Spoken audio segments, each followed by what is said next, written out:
Identity Under Construction Episode 6. The Secret I Carried for 40 Years. Some secrets don't stay in the past. They follow us.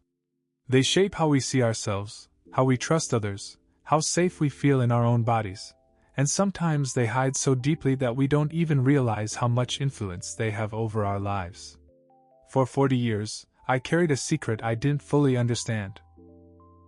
When I was a child, there was inappropriate behavior that crossed boundaries no child should ever have to experience.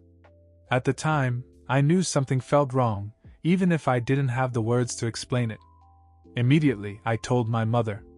What I remember most isn't just what happened. It's how alone I felt afterward. As a child, when you find the courage to tell someone something painful, you're hoping for safety. You're hoping someone will protect you, believe you, and help carry the weight. Instead, I walked away feeling unheard and uncertain about whether my feelings mattered. That wound followed me for decades. It showed up in ways I didn't recognize at the time. In relationships. In trust. In the walls I built around myself. In the parts of my story that never quite made sense. The strange thing about trauma is that it doesn't always stay where it happened.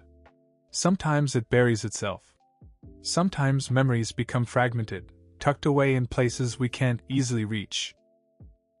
We keep moving forward, building lives, careers, identities, and routines while carrying pieces of ourselves we don't even know are missing. Then, years later, something opens the door. For me, that door opened at 44. Memories I had pushed so far into the background began resurfacing. Connections started forming. Pieces that had never fit together suddenly made sense. What I discovered wasn't easy. There was grief. There was anger. There were questions I knew might never be answered. But there was also something unexpected. Freedom. For the first time, I was able to look at that younger version of myself with compassion instead of confusion. I could finally acknowledge what happened, honor the pain I carried, and begin releasing the shame that never belonged to me in the first place. Healing didn't come from pretending it never happened. Healing came from facing it. From speaking it. From allowing myself to feel what I had spent decades trying not to feel. And eventually, healing led me somewhere I never thought I would go. Forgiveness. Not because what happened was acceptable. Not because the hurt disappeared. But because I no longer wanted the past controlling my future. Forgiveness became a gift I gave myself. A way of setting down a weight I had carried for far too long. This episode isn't about what was done to me. It's about what I did with the pain afterward. It's about reclaiming my story.